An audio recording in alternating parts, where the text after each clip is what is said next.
Greetings from Mob World. What is up with y'all niggas, man? We back with another reaction, and today we got some more Mr. Nightmare. 3 scary true stories that happened while watching Mr. Nightmare. God damn. I'm watching this nigga. Hope nothing bad don't happen to me, shit. Without further ado, like, comment, and subscribe. Let's jump right into it, nigga. Gang. This is an interesting topic that a lot of you have been requesting for a long time, and I've gotten a lot of stories sent to me that happen to people while listening to my videos. Also, you can listen to all of these stories, plus a few exclusive ones on Spotify, Apple Music, and Amazon Music by clicking the link in the description. Let's get it. When I was 15 years old, I would sometimes sleep over my friend JT's house.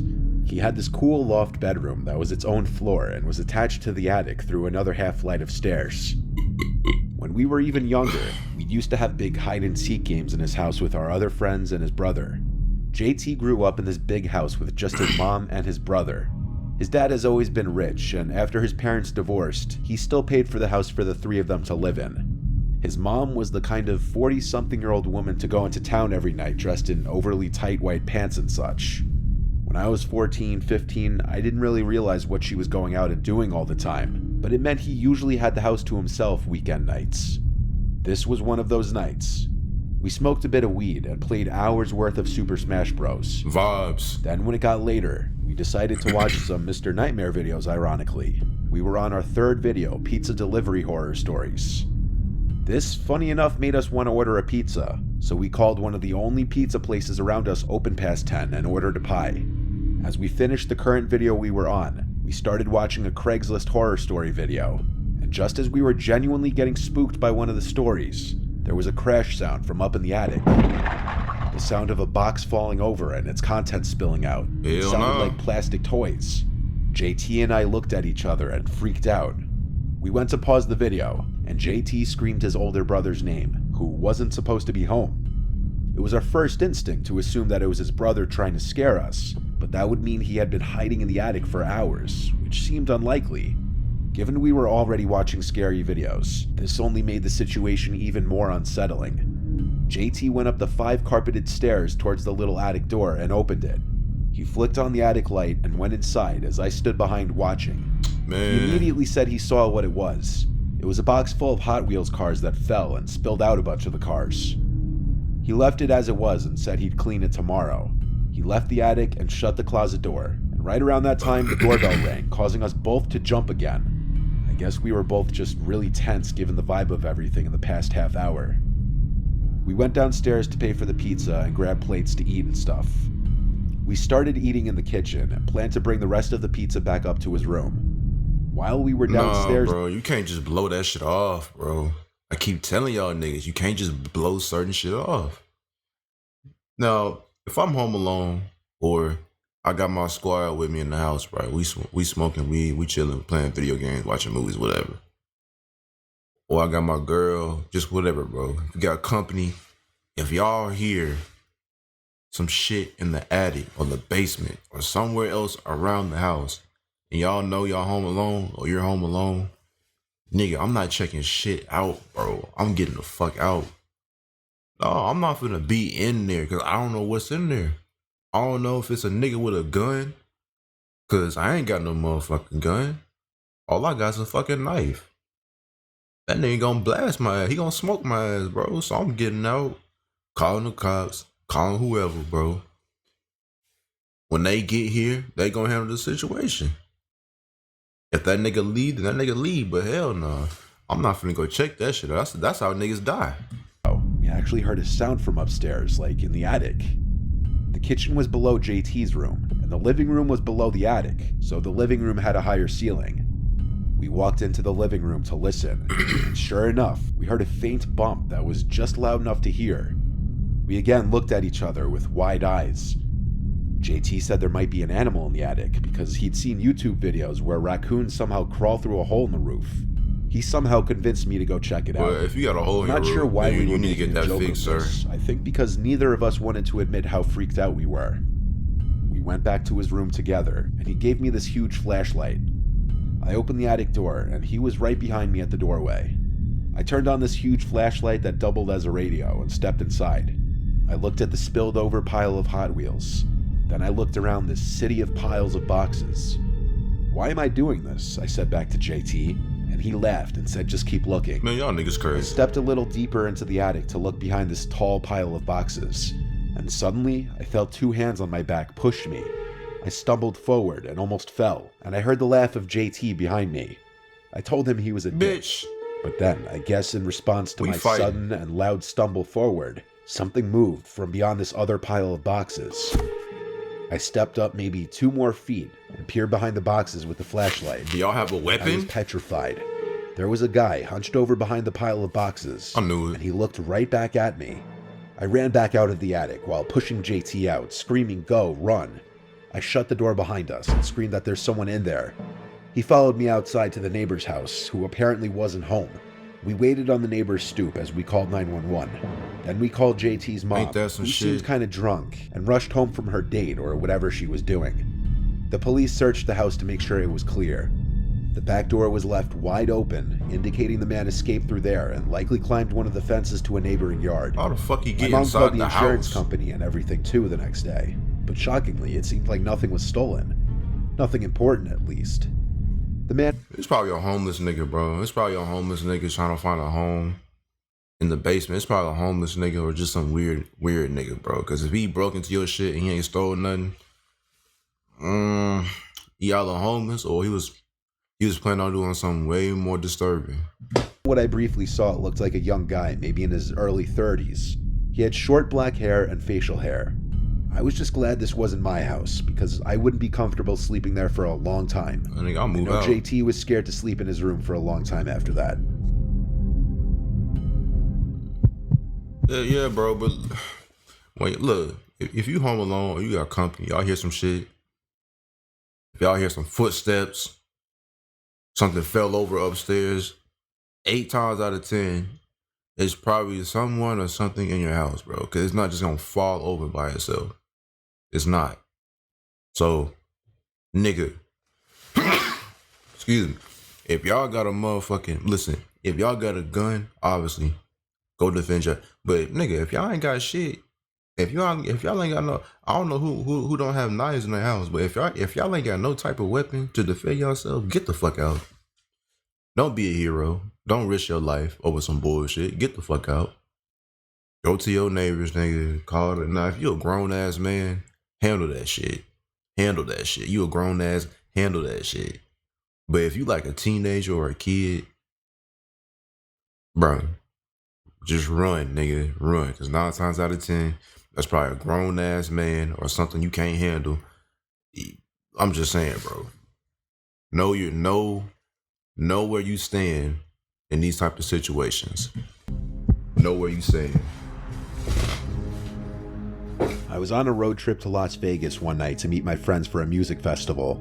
I was on Interstate 15, which is mostly just desert the whole way to Vegas.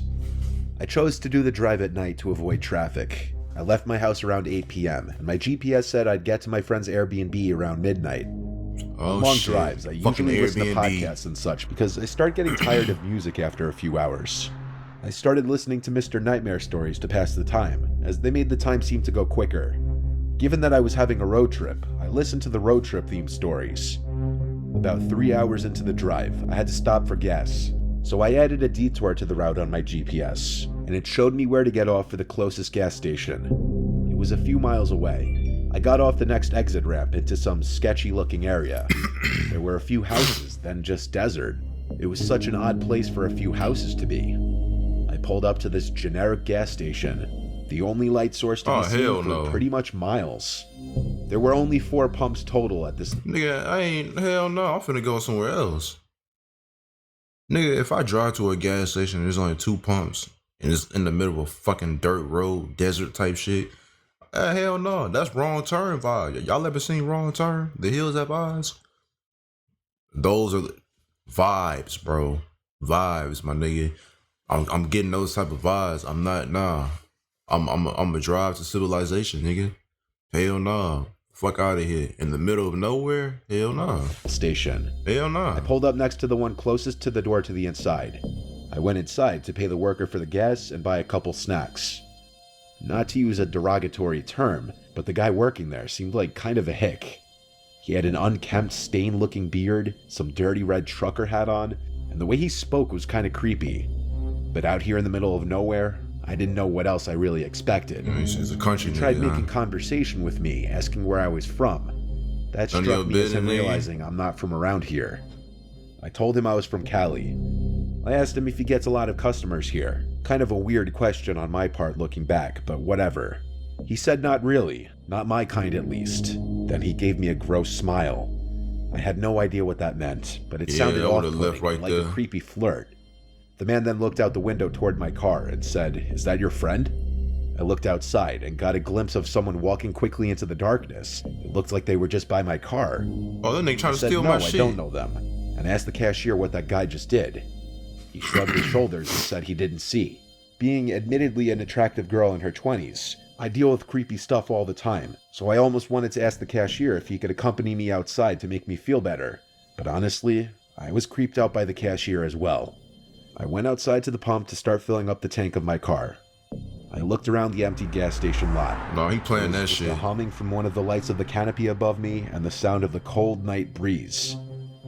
There were no cars or lights as far as the eye could see. Where did that guy go? And what was he doing? I looked at the window of the gas station shop and saw the cashier standing there looking directly at me. No, this nigga's I wondered weird. if he was doing it to make sure I was okay after that sketchy person ran off into the darkness. But that thought was negated when he started waving at me slowly. It was disgustingly creepy, and I wanted to get out of there. That nigga in cahoots with that other nigga. That nigga's in cahoots with that other nigga who came by a car, dog. I'm telling y'all, bro.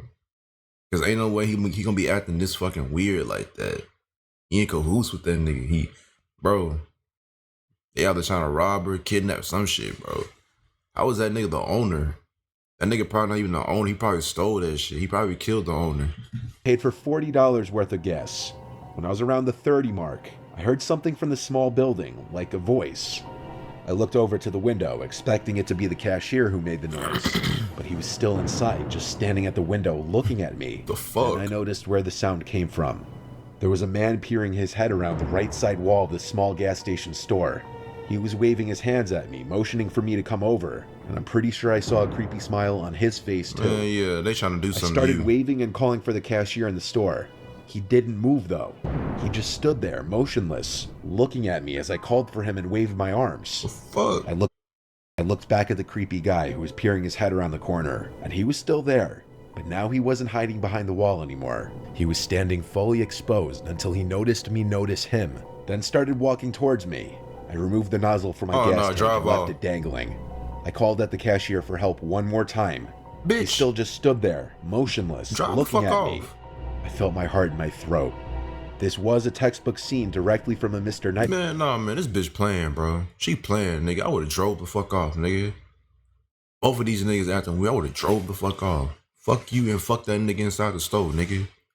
Ain't finna sit here and call for help. Hell no, I'm finna drive off. Shit, fuck that. Story. She Got bullshit. my car and sped out of there, back on the basically deserted road, and eventually back onto the interstate. My heart was racing after that for a few minutes. She playing with her life, Needless to nigga. say, I stopped listening to Mr. Nightmare for the rest of that road trip. I got safely to the Airbnb about an hour after that ordeal. I still have no idea what to make of it. Like Vegas. But yeah, man, she playing with her life, bro. I would have been and left. Nah, cause somebody could have came behind you and did that shit. It could have been a 3-man job type shit. Hell no, you saying you cat like nah, bro. Fuck that cashier. You part of that shit. That's why niggas smiling at you and shit. Fuck that. You playing with your life. I would have been and drove off. Fuck all that.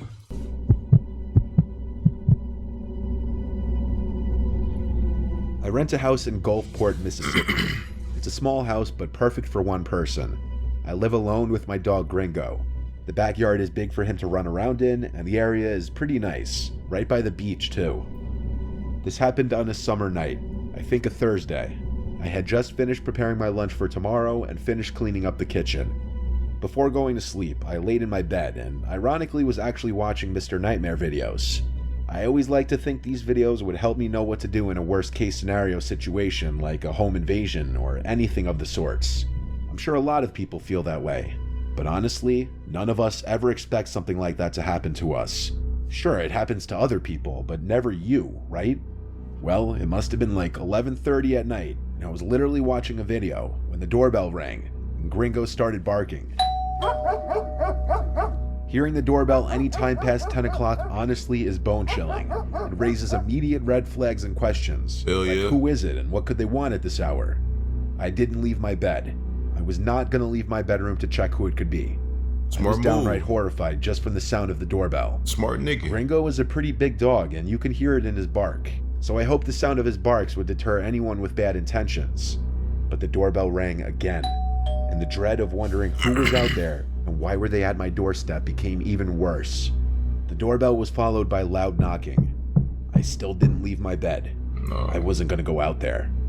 When it finally seemed to 9 times out of 10, if somebody's ringing on your doorbell, knocking on your door like that, and they don't call you, they don't shout your name, 9 times out of 10, it's somebody you don't know, a stranger trying to get in your house. Not even that. It could just be a fucking stranger. Could have good intentions, but hey, look, 10 o'clock at night, you ringing on the doorbell, you're not calling me, I don't know you then. At this point, you trespassing, bro. I got every right to blast your fucking head off, nigga. Right off your shoulders, nigga. Nah. If I was in that situation, bro, I would have, if I had a peek hole through my door, I would have looked through that. If I had blinds by the door, I would have looked through that. But in my house, I got a big ass window, like upstairs, that looks through the fucking, like the driveway and shit. I would have seen who car it was. If it's a familiar car, maybe I'll open the door. But if I see the nigga and I don't know him, hell no. I felt a little relieved. Since the house is only 1 floor, my bedroom was ground level. My window kind of looks out to the street in front of the house. Hell yeah, look so through I it. looked out the window just to see if anyone would be walking down the street. Smart I nigga. stood there watching for maybe 30 seconds before I heard footsteps outside near the window. I hurried back into the bed to hide. Gringo was growling and looking out the window. I told him to be quiet. Suddenly, a voice broke the silence and said, "I see you. Open the window." Oh, hell no. The voice was right outside the window. Oh, fuck no. Gringo started to bark again. I still did not look. The guy outside my window said, "Hey, doggy." Gringo was going crazy. I Gringo, couldn't realistically attack. keep pretending to be asleep. I turned over to look at the window. I was looking at a creepy man with his eyes open super wide, looking back at me. Oh, with fuck the no. only thing separating us being the bug screen of the window. I asked, "What do you want?" And he repeated himself and said, "Can you let me in? It's cold out here." But it was literally a midsummer night in Mississippi. I said leave before I call the police. This was when he tried lifting the screen himself, and when he realized he couldn't, he started punching at it to break a hole in it. Gringo, Quickly slid the attack. window shut and locked it. I was shocked Gringo's loud barks weren't scaring this guy off. I asked the 911 operator to please send police to my house. And of course, like in so many stories I've heard before, the police showed up too late because the man was gone. Of He was course. probably on some kind of drugs. I have no idea what kind, but I could just hear it in his voice. And that comment that it was cold outside was also a dead giveaway. I don't think there was really any other appropriate way to handle this other than locking the window right away and calling 911. Smart move, bro. Smart motherfucking move, nigga. That man. Fuck out of here, bro. That was a smart nigga at the end. Smart nigga, bro. Smart nigga. You check to see who it was first and then just open up the door like a fucking idiot. Shit. If I had a gun, that nigga would have been dead. that nigga would have been dead, bro. Cause I'm the type of nigga where I'm gonna shoot first, ask questions later. If I don't know you, you instead of trying to get inside my house, I'm putting 2 in the back of your fucking head. I'm putting 2 in your dome, nigga. I'll take the consequence. I don't care if it was unnecessary force. Now when my life is in danger, I think my life is in danger. I'm finna shoot that nigga if I got a gun. Nigga, fuck out of here, bro. But shout out to Mr. Nightmare, nigga. One of the greatest storytellers on the internet, man. Shout out to that nigga. But this is the end of this video. Like, comment, subscribe, and I'll see y'all niggas in the next one. Peace.